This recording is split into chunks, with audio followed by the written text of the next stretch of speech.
Всем привет, друзья! Вы в настоящем моменте, меня зовут Виталий, со мной Лада. Мы живем в Германии и рассказываем о жизни.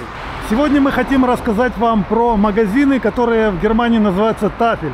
Это социальные магазины. Сейчас мы находимся в городе Гайслинген, в нашем городке, где мы живем. И пришли к магазину Тафель, именно который расположен у нас здесь. Смотрите, на немецком языке слово Тафель обозначает доска. Но в данном случае у него есть еще второе значение, которое обозначает банкет.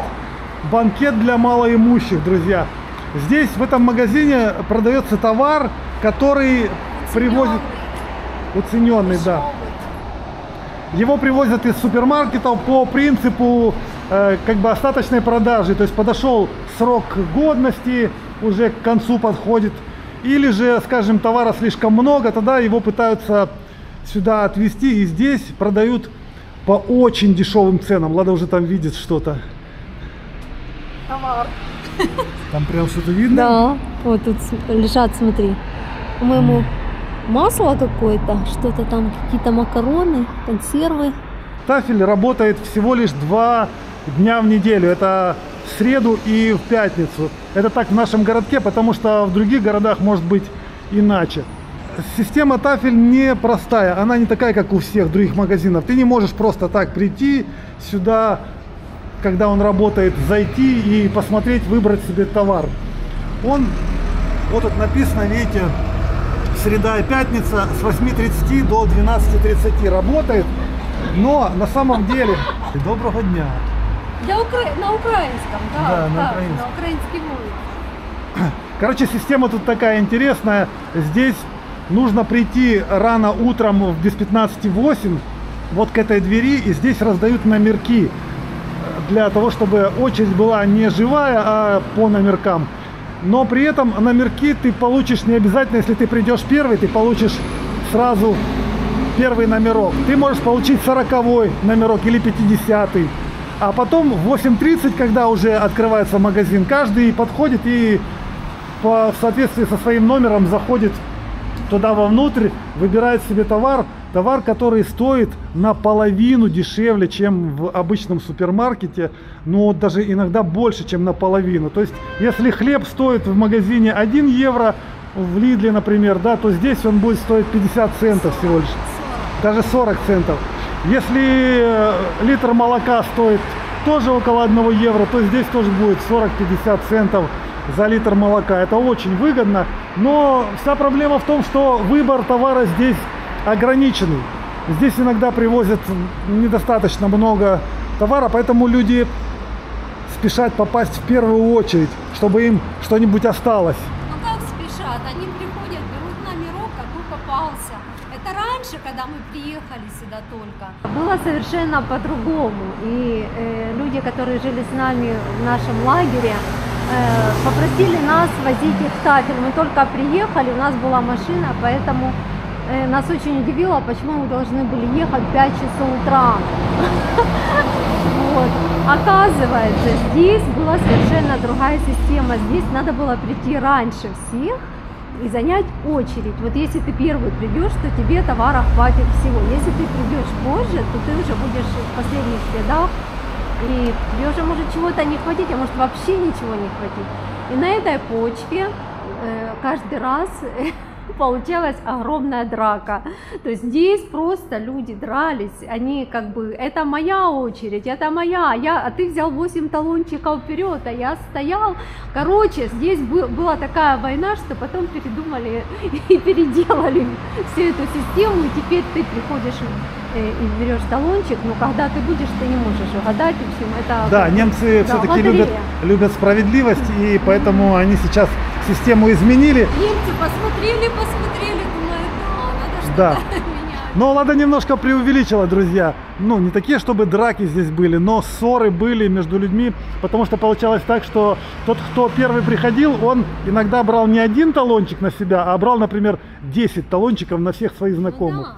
И получалось, те, которые чуть позже пришли, они вообще не получали никаких талончиков или в самом конце оказывались, и тогда, по сути дела, им ничего не хватало. То есть я хочу сказать, что в таких магазинах количество товара ограничено, И, собственно, из-за этого весь сыр-бор. Из-за этого он и не работает круглосуточно, например, как Lidl или Aldi или еще какой-нибудь супермаркет.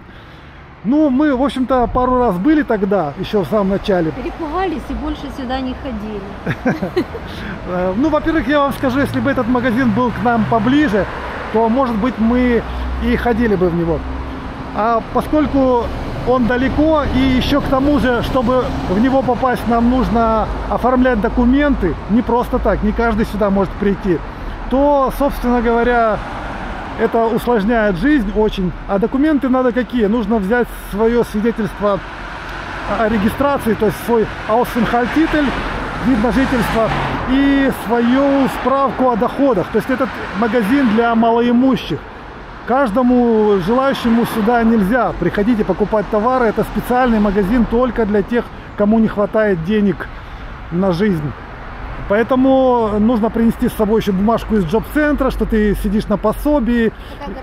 Фотографию с собой взять. И тогда тебе оформят, и уже в следующий раз ты можешь что-то купить. То есть это, ну, сложно. Потом смотрите, какая система. Ты приходишь сначала на без 15:08, берешь номерок, уходишь, потом возвращаешься через час и дожидаешься своего номера. Представьте, сколько нужно времени в день потратить, чтобы затариться в этом магазине. Потом еще отстоять очередь. Если у тебя, допустим, 40-й талончик, то ты должен 40 человек вперед пропустить, и это все стоять Да, на улице, на холоде, я не знаю, и ждать.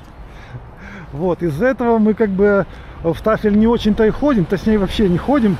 И у нас был еще печальный опыт в Гёпингене. Мы как-то решили, когда ходили на курсы в соседний город, наш районный центр, по дороге у нас был Тафель. Мы думаем, ну, было бы неплохо заходить там булочки покупать, они все-таки там дешевле намного. И когда мы пришли, стали в очередь и спросили, можем ли мы в вашем Тафеле отовариваться. Там была такая вот русскоговорящая работница, потому что там в основном немцы работают. Попалась русскоговорящая и сказала: а у вас же свой Тафель есть в Гайслингене. И выгнала нас. Да, короче, поругалась с нами, сказала: идите к себе.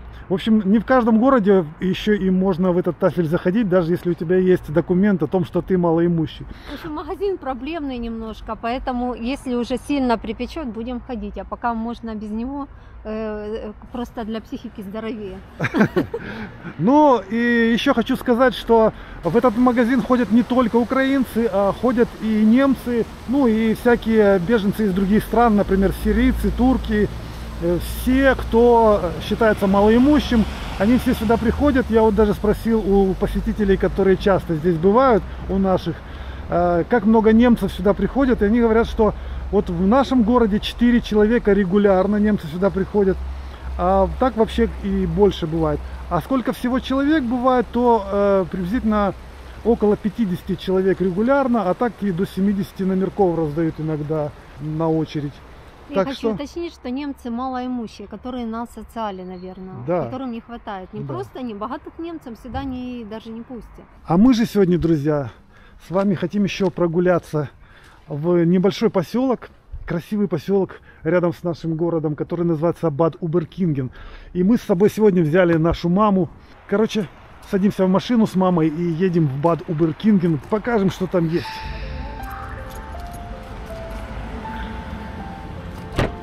Привет, мамусь! Здрасте. Как тут, в машине тепло? Все, едем. This is quite new to me, and I hope you understand that I am not quite ready, but I think that soon I am. I know I like it, this thing, the way that you amaze me, but I'm scared as hell. Мы приехали в поселок Бад Уберкинген специально, чтобы маму прогулять. И мы решили не ехать далеко куда-то, потому что в Германии, в принципе, везде красиво. Но серьезно, мы приехали в первый попавшийся рядом стоящий с Гайслингеном поселок. И посмотрите, мы вот только сюда заехали и сразу думаем: боже, какая красота. Смотрите, как все аутентично. Еще это и погода. Село, да? Село. Это небольшое село, да, вообще. А это впереди у нас отель для желающих заночевать. Кстати, надо выяснить, сколько стоит здесь номер, сейчас мы погуглим. А здесь течет небольшая речечка. Мама в очках мне, конечно, нравится очень Мама сильно. вообще сегодня, смотри, шапка своего производства. Сама связала, да? Смотрите, вот Перчатки сама да, связала. да. Но это уже давно, ты не падай, только не падай. То мама идет, потом раз, шатнулась и все, лови ее, чтобы не грохнуть. Слово «бад» в названии поселка говорит о том, что здесь есть какой-то бассейн или источник термальный. И здесь он есть, но сейчас такое время года, когда он не работает. Ну и вообще мы не из-за источника сюда приехали, хотя мы можем, в принципе, посмотреть на этот источник, на эти бассейны, если есть какой-то доступ. Сейчас разведаем. Банк здесь. Это центральная площадь. Как красиво осенью. Листики последние еще висят. Фонтан. Смотрите, какая милота, да? Вот просто все как игрушечное. Возможно, это тоже какой-то отель. Сейчас вот здесь. Я вижу там на первом этаже ресторан Боб. Кстати, не первый раз встречаю этот Боб. В Гайслингене у нас тоже есть. Это такая, как себе пиццерия, может не пиццерия, а бекерая, то есть булочная. Здесь все отели. Сюда, видимо, приезжают люди для того, чтобы в этих источниках горячих покупаться. Поэтому здесь отель на отеле прямо стоит.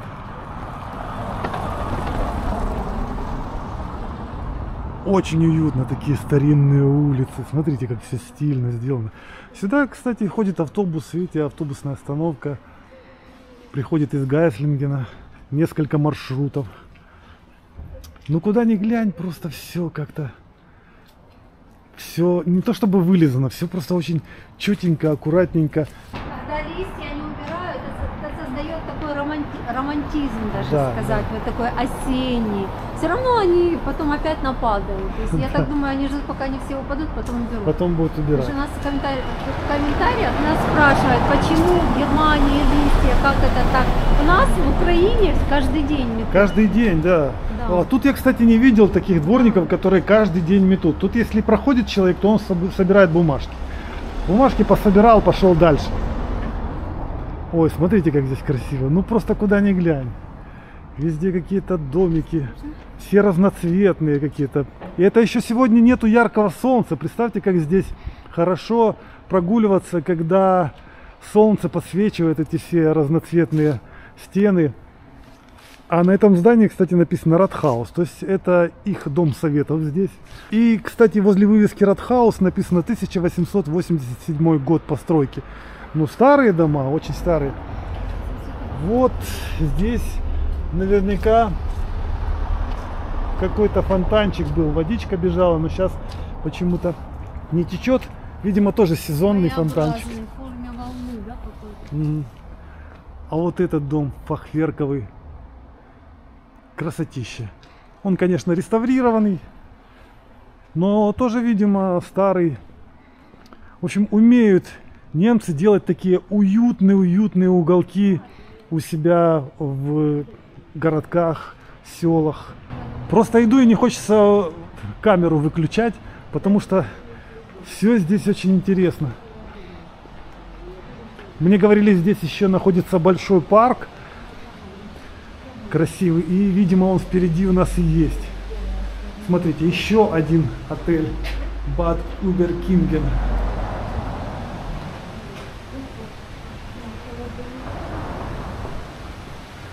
Вау, красотища.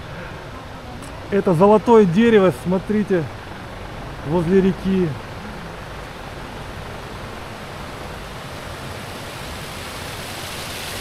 Ох, а здесь небольшой водопадик даже.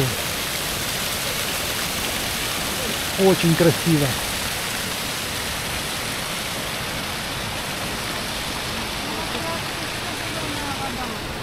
Да, мы сейчас выясним. Она не зеленая, она желтая. Посмотрите, это как китайская желтая река.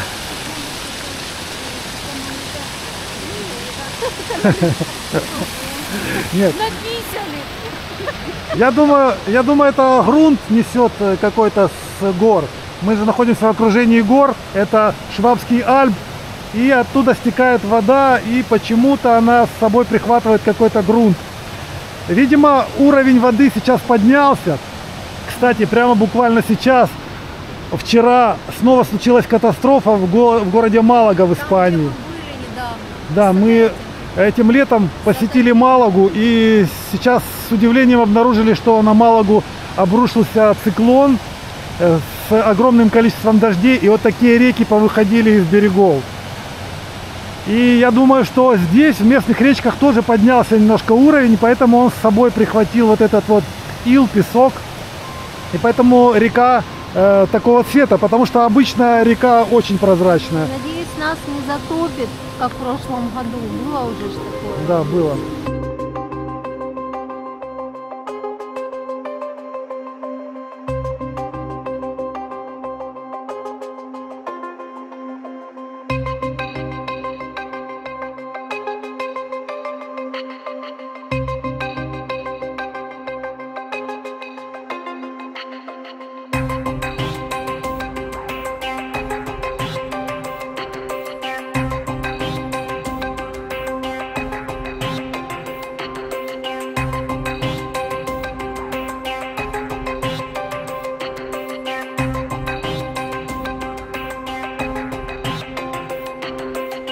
О, маме понравился вот такой скворечник.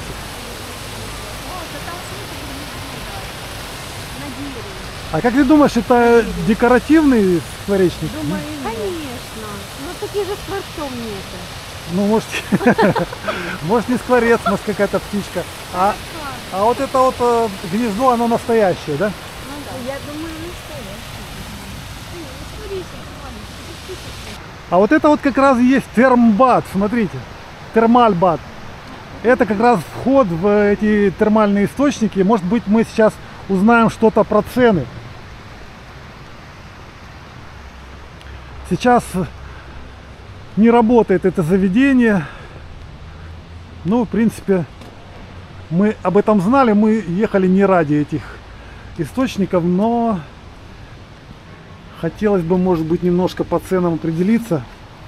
Пока не вижу ничего. Зайдем все-таки. Зайдем, спросим. Давай попробуем узнать, да.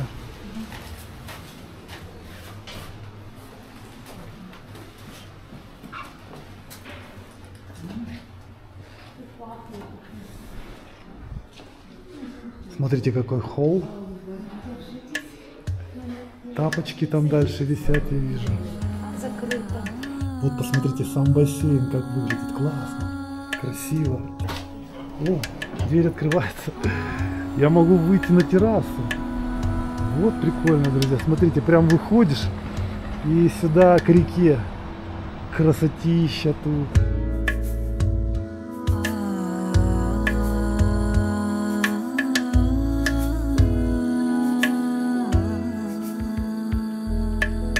Очень красиво, друзья. Я просто в восторге. Я не знаю, я как ребенок здесь радуюсь. Все такое интересное. Мне понравилось, что сюда можно прийти, купить купальник и красивую шапочку. Шапочки, они по 7,50, вот, по 11. Вот такая вот шапочка. Смотри, какая, да? Такая для дамочки. И такие вот купальники. Вот так вот. То есть, если вы... Купальники, конечно, дороговатые. Они тут по 40, по 50, по 60 евро. Да, и плавки есть, да, вот продаются. Короче, узнали мы все. Значит, взрослый билет сюда стоит 13 евро на 3 часа. Вот, а 10 билетов уже на 10 человек на 3 часа стоит 125, то есть это дешевле немножко. Потом здесь есть сауна. Сауна стоит 7 евро для взрослого на одного человека. Для 10 сауна на 3 часа стоит 165 евро. Ну, нормально. А на целый день стоит 200 евро. Вот так вот. Потом есть еще семейный такой замстаг. Это семейный выходной день. Значит, на 3 часа на семью. И дети до 12 лет 20 евро стоит.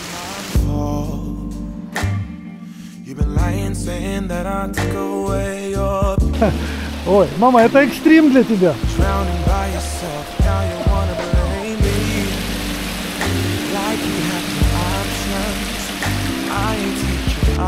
А горы какие, посмотри. problem, man, that's on you. You've been terrorizing me, yeah, I'm always wrong. Мы решили посмотреть, почем здесь в Бад-Уберкингене отели. Вот нажимаем в Google карте гостиницы. Сразу открываются результаты. Вот это видно, видишь, она впереди у нас. Такая беленькая, да? 98 евро стоит здесь. В общем, дешевле 100 евро нет в округе отеля. Сейчас посмотрим дальше. Рядом отельчик стоит 86 евро. 84 евро еще один отельчик. А вот этот красивый тоже. Цена не написана, 140 метров от нас. А вот это вот наш в Гайслингене отель, который за 3 километра, он 111 евро стоит за ночь. Но получается в Бад-Уберкингене немножко дешевле. Ну, прямо да. вот здесь, где мы стоим, видите, вот в этом отеле за 100 евро практически можно номер себе снять. И тут даже есть как бы номера, какие они тут. А, это, наверное, столовая их. Вот такой номер. Выходить и гулять на такой красоте. Посмотрите, какая необычная лавочка. Высокая, большая такая. И здесь что-то написано. Я перевела. Тот, кто хочет наслаждаться жизнью, генисен, тот садится на эту лавочку и штремпле мидденфюсен и болтает ногами. То есть, если ты хочешь наслаждаться жизнью, ты садишься.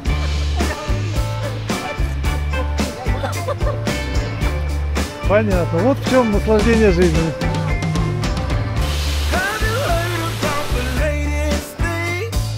Everybody's jacking in. Вот интересная картина, друзья. Смотрите. Прямо на окне, на улице стоит статуэтка. Красивая. Никто не берет. Не прикручена болтами и шурупами. Просто стоит на улице. Мама, кстати, как твой глаз сейчас? Плачет.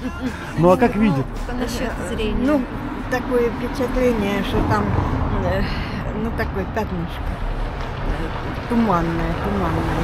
То есть ты не четко видишь, да? Ну что-то видишь, да? Ну, так, в общем-то. Силуэты, да? Ну не болит сейчас, нет? Не. You, baby, we'll be swinging all night. Yeah, it's the choo-choo, baby. We'll be dancing until the morning light. Вчера я получил письмо, как обычно бумажное, в почтовый ящик, от организации, которая предоставляет мне здесь парковочное место для машины в Гайслингене. Там написано, что цена за парковку поднялась, по-моему, с 18 до 22 или до 23 евро. Это уже второе письмо, которое они мне прислали. Теперь иду вот в это желтое здание, здесь их контора находится, и подпишу, чтобы машину ставить, а то расторгнут еще со мной контракт. Придется снова ее оставлять где попало, а это рискованно штрафами. Интересна здесь система в Германии, что я, в принципе, не занимаюсь ежемесячно тем, чтобы платить по счетам. Здесь все автоматически списывается с карточки. То есть я им даю свой IBAN или IBAN по-немецки. Вот, и они списывают. Старое здание, старинное. По лестнице наверх. Это вообще древнее здание. Ему, наверное, там лет 300, если не 500. А мне еще выше. Я уже показывал однажды, да?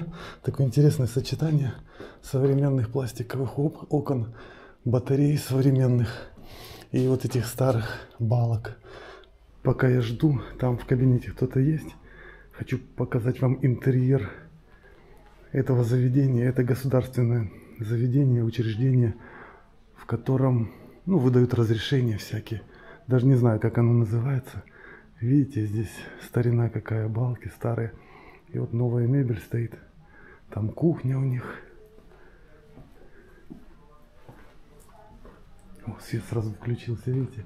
Кофеварка, Кухня с микроволновкой. Круто, уютно так работает. Батареи везде, тепло. Шик. Вот, быстренько подписал новый договор. Видите, здесь написано, что с 1 января 2025 года я буду уже платить за стоянку 22,69.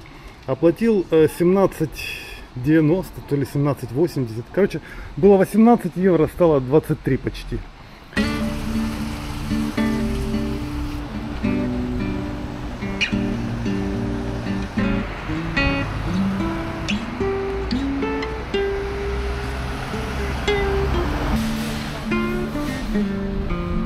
Сейчас в Германии темнеет уже быстро.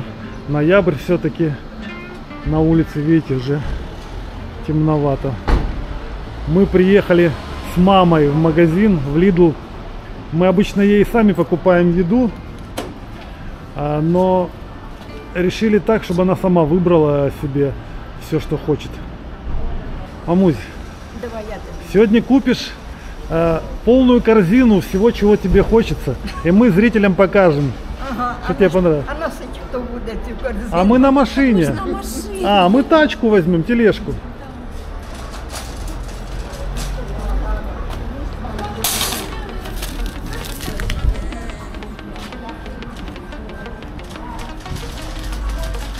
Ну что, идем? Вы вперед, да, или как? voy a negarte, no. La primera vez que tú me la hiciste, baby, quería matarme, yeah. Pero ahora no. El problema fue amarte, yeah. Sabiendo que no sientes nada y no sabes querer, no sabes querer. Esta mi despedida. Люди узнають уже. Мама говорит, подходит женщина, она ее совершенно не знает. Расскажи. Ну що, балакає зі мною. Ага. Каже, що вона наблюдає за нами. Спочатку бачила мене з цим самим, як його С називають? коляской? Ні. З зонтиком. А, с зонтиком. Ага. А тепер, каже, ви вже з паличкою ходите. А вы ее не знаете, вообще первый раз видите? Ну как, я не помню. У меня ж память сейчас такая, что я ничего не помню. Може і знаю, може Ну, вона откуда ви мене тут кого знає. знаєте? Ну вона каже, що наблюдає за вами, їй нравиться ваші блоги. Ясно. Мама звезда.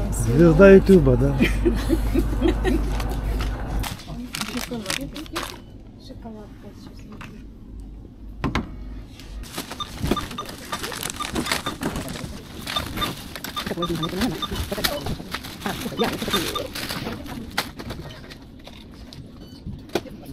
Когда используешь программу Lidl Plus, то чек не выдают, поэтому вот я расплатился телефоном.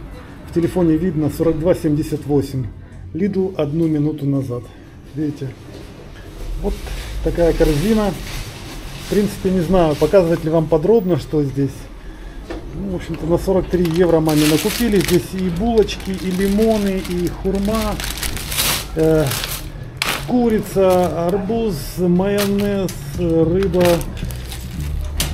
томатная паста, огурцы, помидоры, соль, каша овсяная. В общем, все, что мама хотела, все ей купили.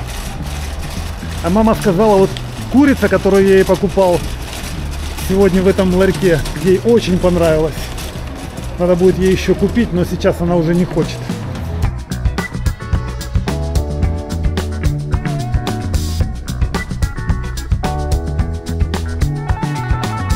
Сегодня вечером мы с Ладой приехали на концерт. Здесь есть такой у нас в городке небольшой клуб, который называется Reich Kultur Erleben. Это обозначает культурный опыт, а Reich на немецком языке обозначает музыкальный инструмент трещотка. А еще на швабском наречии это обозначает болтун или сплетник. И вот здесь мы сейчас... Hallo. Kostenlos? Oder nicht? Nein. Ah, okay. Was kostet? Мы сегодня пришли на концерт, и концерт тут стоит 22 евро вход. Но для нас, для Лады оказалось бесплатно. Ее Данил провел, но он имел право провести только одного человека. А второй я заплатил 22 евро. Но это в счет вот... Мы были в этом зале уже когда-то с Ладой, здесь проходил концерт джазовый. А сегодня здесь тоже такая же атмосфера, за столиками люди. Немного людей, можно пить пивко, угощаться. Но я за рулем, как обычно, мне не очень везет. Поэтому, может быть, и не буду. Оказывается, будет целый концерт играть Данил Денисов с группой Экспромт. Это ребята из Беларуси вместе с ним играют народную музыку. А у нас с Ладой вот здесь стоит такой знак. Как это? Рэч, да? То, что нам можно выходить, заходить. То, что мы здесь не просто так. Люди попивают вайн. Мы подумаем тоже. Короче, винишко и пивко попивают люди. А у нас аппетит из-за этого просыпается. Wir sind Exprompt, ein Ensemble mit traditionellen russischen Volksmusikinstrumenten und laden euch alle heute auf eine musikalische Reise, ich würde sagen auf eine musikalische Weltreise. Das heißt, dass im Programm haben wir ganz unterschiedliche Musik von der ganzen Welt.